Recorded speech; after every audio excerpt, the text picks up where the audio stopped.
My friends, today I want to have an authentic conversation about binge eating and its effects on our daily lives. It's defined as the consumption of a large quantity of food in a short period of time, and it's typically associated with an eating disorder, according to the Eating Disorders Center and McGill University.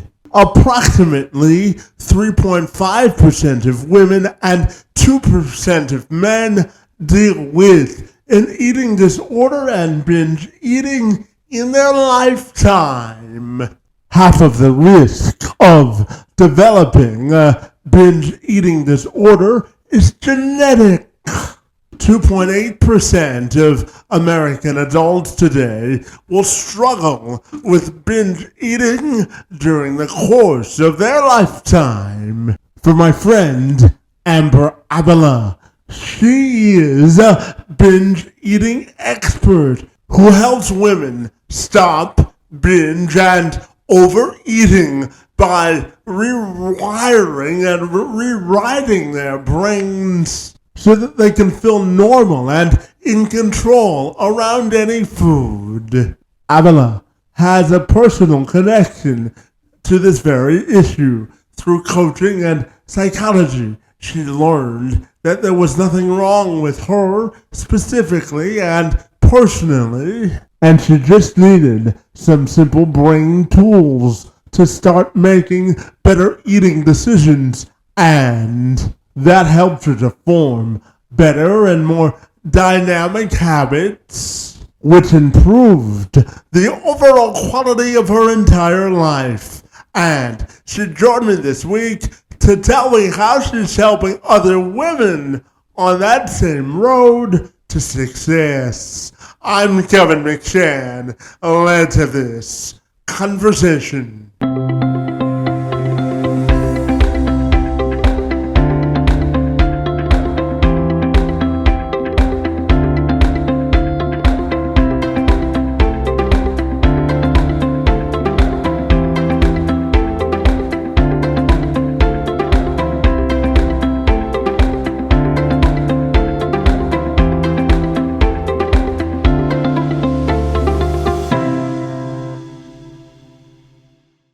Amber, if you're ready, I'll take a moment to welcome you to the program. And I'm super excited to learn how you help women develop better eating habits and stop binge eating, my friend. Great to see you, and happy Friday to you.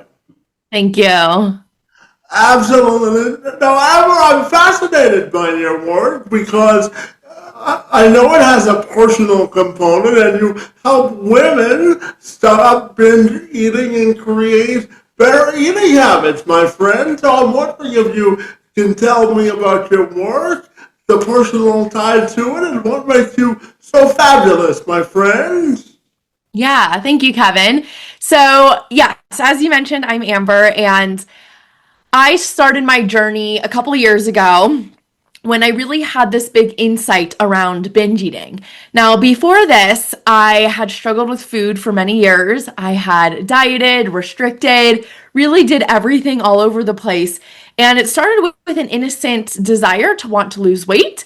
And I Googled how to lose weight. I started calorie counting, restricting my food.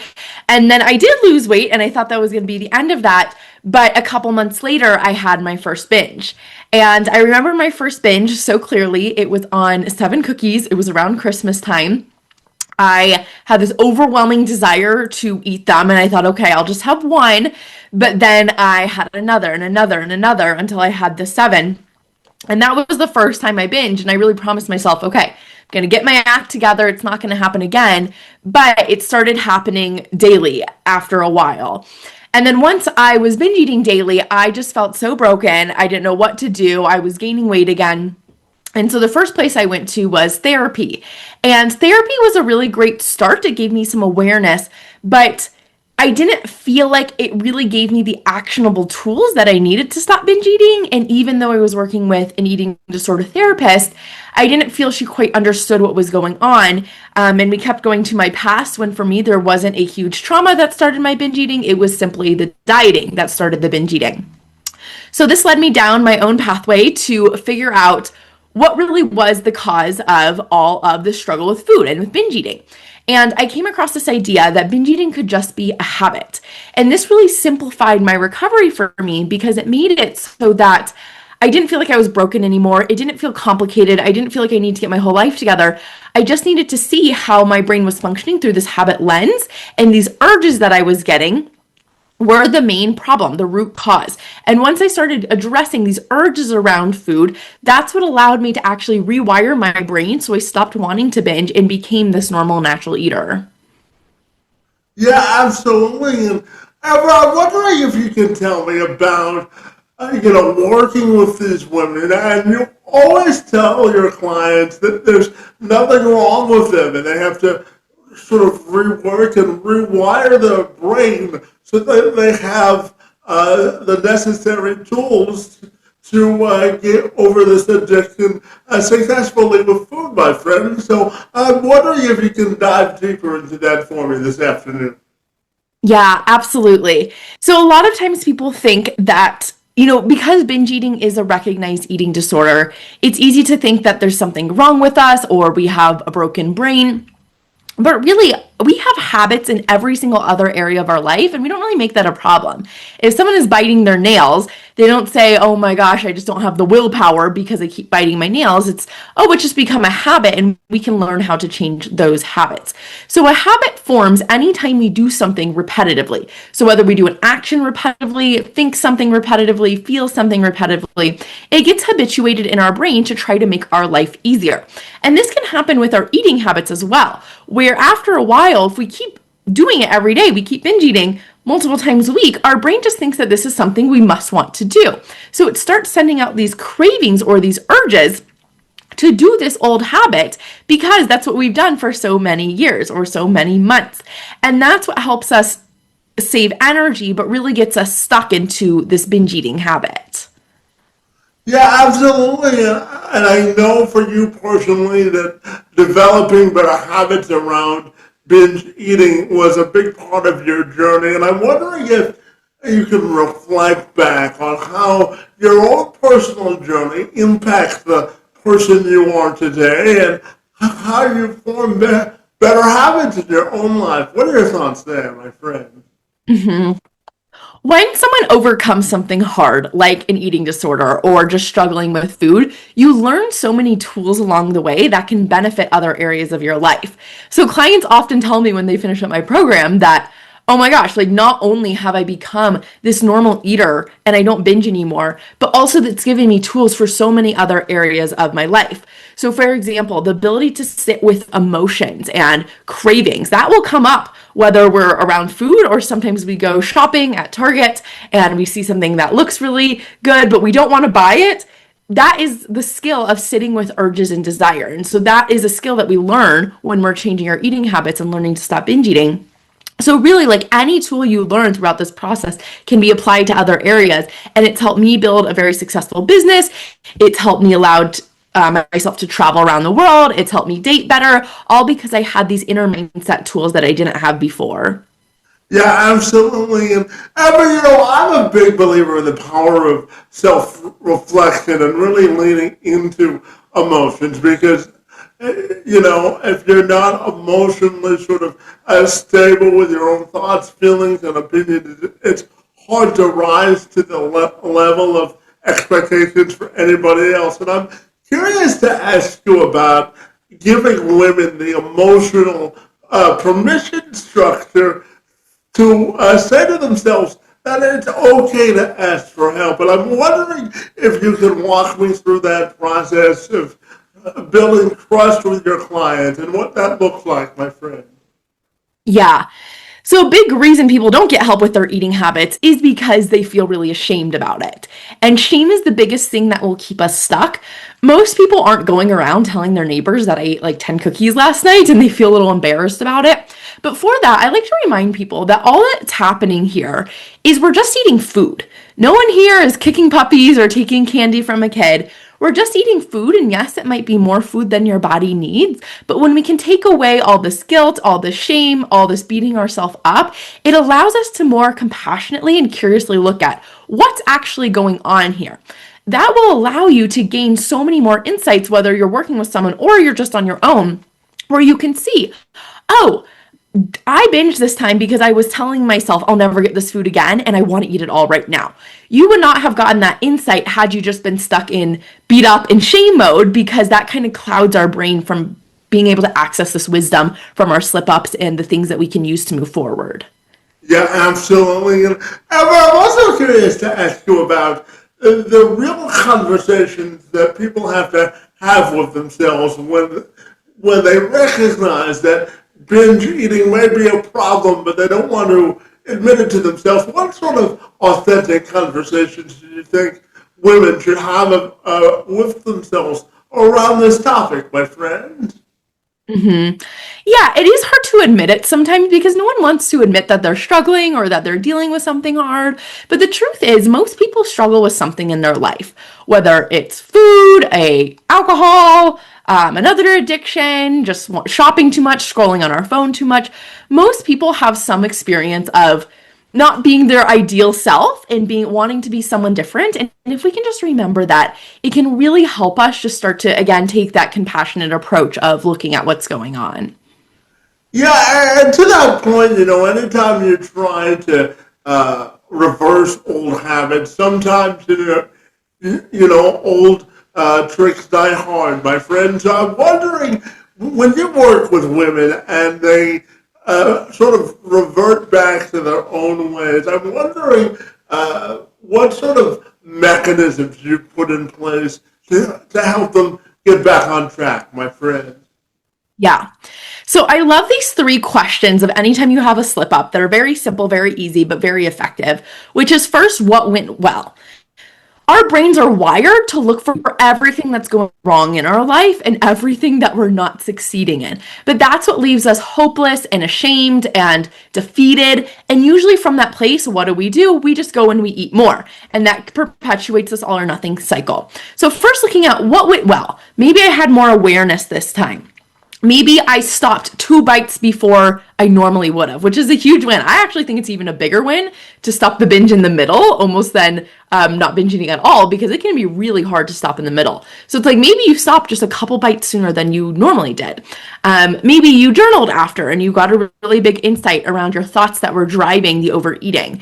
So you're first looking for what went well, and then you can look for what didn't go so well. So this is where you can get out all your thoughts to paper of kind of the drama of, okay, this didn't go well and I was trying this strategy and this is what my brain told me instead. And then finally, what would I do differently? So this is where you're going to make your plan of, okay, what very specifically would I do differently next time? And this is not just like I would eat healthier. That is so generic, your brain is not going to resonate with that. So it's really important to get specific. So maybe you were out with your girlfriends at a Mexican restaurant and you just went crazy on the chips. Your specific plan next time might be, okay, I'm going to walk into the restaurant. I'm going to take 3 deep breaths. I'm going to remind myself that I can have chips anytime again. They're not going to go away. I want to save my hunger for the best parts of the meal, which is what's going to be coming, not the chips. You're giving yourself those reminders, and then you're sitting down. You're going to imagine yourself eating 3 chips or 5 chips. Again, maybe you take a break in the bathroom, you take another couple deep breaths. See how it's a very specific plan. It's not just, oh, I'm going to try better next time. It's giving your brain a blueprint of, okay, this is steps 1 through 5 of how I want to eat and think differently. Yeah, absolutely. Amber, I'm curious to get your thoughts on the whole concept of empowerment and inclusion. Amber, we're coming to the end of National Disability Pride Month this July, and I'm curious to get your thoughts when it comes to your work as a businesswoman and just a woman in general about the concept of empowerment and women knowing their value when it comes to their professional personal and health value, my friend. And what are your thoughts on that, my friend? That's a complicated question, I think, and I think there's a lot that's involved with that, with what you asked. But I think, as women who I primarily work with women, I do occasionally work with men. Just there's a lot of social pressures in our society to fit in and to look a certain way, to be a certain way, to act a certain way, to be able to do certain things. And a lot of times that pressure can really get to us and make us take these extreme actions. So for me in my journey, it was these extreme pressures of having to look a certain way and wanting to create the perfect body that led me into this extreme restrictive dieting and then multiple years of struggling with binge eating. So it really ruined a lot for me, but at the same time, it grew me a lot and brought me to this amazing profession of being able to help other women get out of this. But I think it's so important to just be aware of the societal structures that we grow up in and how it is viewed. And also remembering that just because society gives us a belief doesn't mean it's true or helpful to believe. Our society has a lot of messed up beliefs about things, and we get to decide as humans what we want to believe and what we don't. So we get to decide if there's this social expectation that women are supposed to do X, Y, Z, or women are supposed to look this way. We can just decide not to believe that, and we can decide, what do I want to think about my body? What do I want to believe about my weight and worth and size? And those are the things we want to intentionally cultivate and practice thinking throughout our day. Yeah, absolutely. And Emma, I don't want to ask you about stress and emotional eating and societal pressures because the association or the National Psychological Association came out with a study that said that 43% of women and another 32% of men have overeaten in the last month due to stress and their emotional sort of pressures from society. So I'm curious to get your thoughts on those findings and how we can help the societal conversation over overeating so that people can make better decisions. What are your thoughts there, my friend? Yeah, so I have kind of a unique perspective on emotional eating. One, I don't think emotional eating is often as big of a thing as we are taught it is. I think a lot of people are unaware how habits form and that if you didn't diet and if you didn't have these habits around food, you might not emotionally eat. Not to say you 100% wouldn't. We'll talk about some skills and tools that you can use for emotional eating. But if emotional eating were like guaranteed, then everyone who ever felt stressed in the world would eat. Or anytime anyone would feel overwhelmed, they would go to food. And that's just not the case. We see these natural eaters all the time who are feeling stressed, who just go throughout the day, who maybe they go to other things in their life, but they don't go to food. They still just eat normally. And in fact, our biological response to stress is actually to shut down our digestive system. Because if we were to look at what stress really means to our body, it means that there is a threat coming in play. And it wants to send all of our energy and resources to that stressor. So it actually shuts down our digestive system. So that is our biological response to stress, is to want to not eat. Now, if you have eaten instead and done this many times, in addition to having a history of dieting, it does start to form this habit around it where we get cravings to do it, not because we're stressed, but because we've ingrained food with stress many, many times. And so now it's become a habit and we're starting to get these urges, which are the ultimate root problem of it. Now, Yeah. another, oh, go ahead. No, sorry. Go ahead and finish. My apologies. Go ahead. So another thing I teach around emotions, though, is a lot of people give you lots of strategies on how to change your emotions, which aren't bad, and those can be definitely useful in our day-to-day life. But I'm a big advocate of learning how to sit with your emotions too. Because no matter what, we're gonna have times in our life where we're going to feel stressed, we're going to feel overwhelmed. We can't avoid those emotions 100%. So it's also important to recognize that these emotions can't hurt us, and that most emotions, unless we start resisting them, only last about 90 seconds on our body. And when we can feel like, oh, I got this, I can conquer these emotions, then it's not so big of a deal when they come up and we can feel them. Yeah, absolutely. And I'm also interested to ask you about the other side of the coin. When people put in the work and they really have conquered this addiction and they're really feeling a sense of pride in themselves. As a coach and binge eating expert, I'm curious to get your thoughts on the feeling you get when you really help people change the course of their life. How important is that for you, my friend? Oh my gosh, it's just amazing because I know that there was a time in my life where I was hitting rock bottom. I had just binged, I was on the floor crying. I really thought I was just going to be struggling with this forever. And so to see people actually literally rewiring their brains, it is so huge. And they've literally showed in brain scans of people who change their habits, their brain lights up differently in different places, showing that we can actually rewire our brain. So it is 100% possible for people to change these eating habits, to stop overeating, to stop binge eating, to become this normal natural eater and have their dream eating habits if you have the right tools in place. Yeah, absolutely. And ever with the amount of women you talk to every day, I'm curious about your philosophy in building relationships of trust with women and really getting them to trust you when you tell them to implement a strategy or implement a new policy, my friend. So talk to me about developing the relationship of trust with your clients and the process you can go through to accomplish that successfully, my friend. Mhm. A lot of it has to do with the fact that I've been there myself personally. I've been in my client's shoes. I know exactly what it's like to be dealing with food noise, to be overly full after every meal. And so I think it creates this initial trust that is hard to get sometimes with other therapists or other mental health professionals who you just don't feel like truly get you. But then I really pride myself in teaching the latest neuroscience within my coaching and using the top practices of the industry. I actually just went to a hypnosis conference a couple weeks ago where I was learning these new techniques. I was doing a practical neuroscience training there. And so there is so much we know about the brain that just hasn't trickled down to the everyday practitioner's knowledge. And I really think that builds a lot of trust with people and me knowing that I am constantly out there trying to find how can we change our eating habits faster? How can we eat healthier in a way that's easier and more permanent than ever before?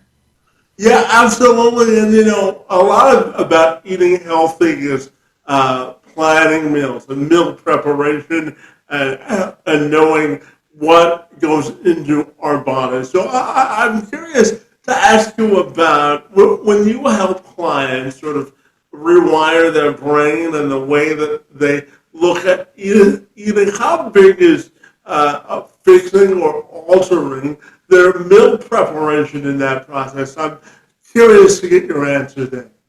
Mhm. Meal prep is definitely something I recommend, but it's not necessary. And the reason that I sometimes recommend it is because anytime we're planning ahead, we're recruiting this part of our higher brain that includes the prefrontal cortex, and that allows us to make more intentional decisions. When we're just going throughout our day to day, 95% of what we're doing is unconscious and is just our brain going on autopilot, on a loop. So by thinking ahead intentionally, we give ourselves the time and space to say, what is a decision that I think would feel really good to me? Now, after a time period of doing that, those habits will start to become more automated and it will become easier to just eat without a meal plan or without having things prepped where you can just choose something in your fridge. But to have food on hand, it just makes your life so much easier. It makes it so that you're less likely to just like have chips and salami for dinner or something and truly be intentional about what food do I enjoy, what tastes good, and what's really nutritious that would satisfy me. Yeah, absolutely. And I'm also curious to ask you about the concept of eating with confidence and celebrating the small victories in life because, I'm someone that believes that we have to have personal and professional victory laps whenever we accomplish a goal, my friend. So tell me about eating with confidence and celebrating the small victories along this journey. What does that mean to you, my friend? Mhm. So I go by the Confident Eater. If you're finding me on Instagram, on Facebook, I have a Facebook group called Become a Confident Eater. So it really is like the base of my brand. And I decided on the confident eater because that's what I wanted to have, is confidence in my eating habit. I wanted to be able to go to a restaurant and effortlessly choose something off the menu. I wanted to be okay saying no to people who were offering me food when I wasn't hungry. So I think it's being really confident in whatever decisions you choose, knowing that you're making the best decision for your body. And that takes some time to build up. But celebrating the small wins along the way definitely helps. As I mentioned earlier, our brain is wired to look for the negative things in our life because it's its way of trying to help keep us safe. In the past, it would be more beneficial to look for the lions, tigers, and bears in the woods than to look for all the amazing things about the things in the woods, because it's trying to make sure that we don't die. It keeps us safe. But if we are constantly looking for what's wrong with us and what we're doing bad around food, again, we're going to get in that hopeless place. We're going to give up. We're going to go in all or nothing thinking. We're just going to say, screw it. It doesn't matter. And we'll just keep eating. So anytime we look for our positive wins, it helps keeps us motivated and encouraged. But also celebration is like neural superglue in our brain. So it literally rewires in the new habit that we want to have deeper when we celebrate it, because we're having that strong positive emotion attached to it, which makes our brain remember it. So one of the easiest ways that you can make change happen faster and more permanently in your life is just to start by celebrating the things that you're doing well already. Yeah, absolutely. And one of the things that I know that is important to you is making sure that people don't deal with this circumstance in silence. You tell your clients that more than 3% of our population today suffer or struggles rather with binge eating in silence, my friend. So tell me why this is so important for you to highlight, and how we can help others raise their hand and ask for help when they need it. What are your thoughts there, my friend? Mm-hmm. Yeah, I'm just really here to normalize that, again, nothing is broken with you, nothing is wrong with you, and that there's also other options out there for support. So many people either go to therapist or a dietitian or like their personal trainer or their husband to try to help them with their eating habits. And this isn't always like the wrong case to do so, but for majority of the clients that I work with, this just hasn't worked with them. And the reason that is because it doesn't address these urges around food. It doesn't address these strong cravings. And instead of just telling people to stop eating this and eat this instead, we need to use a psychological approach based on what we know in the brain in order to help us change. Yeah, absolutely. And Ever, I'm curious whether it's becoming a more confident eater or changing your life habits to be more efficient and effective in other aspects of your life. If I put you in front of a group of 100 curious people and I ask you rather to teach a course on changing habits and making them more consistent, I'm wondering the roadmap or the recipe that you would give to these 100 people to change their habits, my friend. So what are your thoughts there? Mm-hmm. Yeah. So the first step is always awareness. At this practical neuroscience training I just came from, what they found about neuroplasticity, our brain's ability to change, is that we need awareness and attention, focusing in on our habits in order for them to change. So our habits don't change just because we do something differently. We have to have that awareness and attention on them in order for our brain to rewire itself. So the first thing is just being aware of, like, when do I binge? When do I eat too much? When do I feel triggered? So we can see what activates that urge loop. Once we have the trigger and that awareness, then we can see what happens in the loop is next we get a craving. So the craving is this urge, this strong desire. Then if we act on that urge, we get a reward, which gets reinforced in our cycle. So then the next time we encounter that trigger, we go through this habit loop again. So the first thing is awareness of, okay, I see when this is happening. And then the second thing is we need to stop acting on the urges. This is where a lot of people get the habit cycle wrong, is they think that I just need to avoid the trigger altogether. But that's not actually what we need to do. We have to trigger our brain in order to light up that relevant neural network and do something different. So if you just try to avoid your trigger, one, you're going to make your life very small and miserable, but two, you're never actually going to change that brain pathway. It's still going to be in you. So what we don't need to do is we don't need to cut out all foods. We don't need to avoid all parties. We need to go to those parties and we need to notice the urge without acting on them. So one thing I have that I believe I gave you for the show notes is my guided audio to stop a binge. And this is what addresses your urges. So if you have troubles with strong cravings, this is an audio that I desperately wish I had in my journey. And I'll give you some reminders that these urges are not you. They don't signal anything meaningful or important. You don't need to act on them, and you can get through them without any struggle. And once we have those reminders, I also walk you through a visualization that allows you to see, okay, what happens if I do act on this urge, and what happens if I don't act on the urge? And that will give your brain a clear path of which one it wants to take.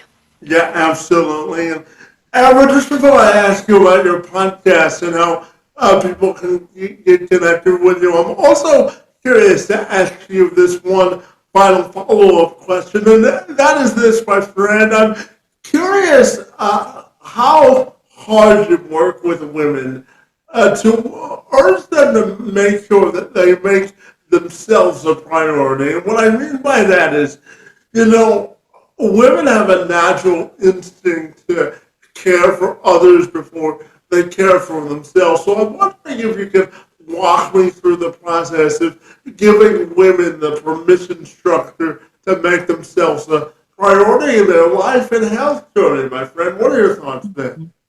Yeah, it's definitely a real thing and something I see with a lot of people who are overeating at night when the kids go to bed is usually this idea that rest is bad, that I can't take space to myself, that I need to keep going, there's more to do, I always have to be there for everyone.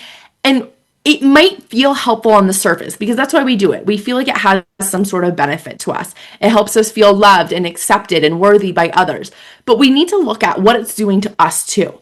It is depleting us so much that we're literally making ourselves sick by overeating, by gaining weight, by potentially developing deadly diseases in an attempt to make other people happy. And so we're really like self-sacrificing ourselves and we're valued on that of like, this is a good thing, but we're not able to show up for other people if we are not healthy ourselves. If we were to get a little grim about it, if we have a deadly disease of diabetes or heart disease, we are not going to be there for our people. So actually the most loving thing we could ever do is to take care of ourselves, to set an example of what self-love looks like for everyone else around us, because that allows us to be there, happy and healthy for everyone else and has a rippling positive impact on our society, on generations to come, and of course on yourself. Yeah, and Ever, as we wind down our conversation today, I'm curious to ask you this one final two-part question, and that, my friend, is about your podcast, Become a Confident Eater, where you help women sort of rewrite their brain and get on a better path to eating. And my friend, when you look at your own personal and professional legacy in the work that you do, my friend, how do you want that to be defined?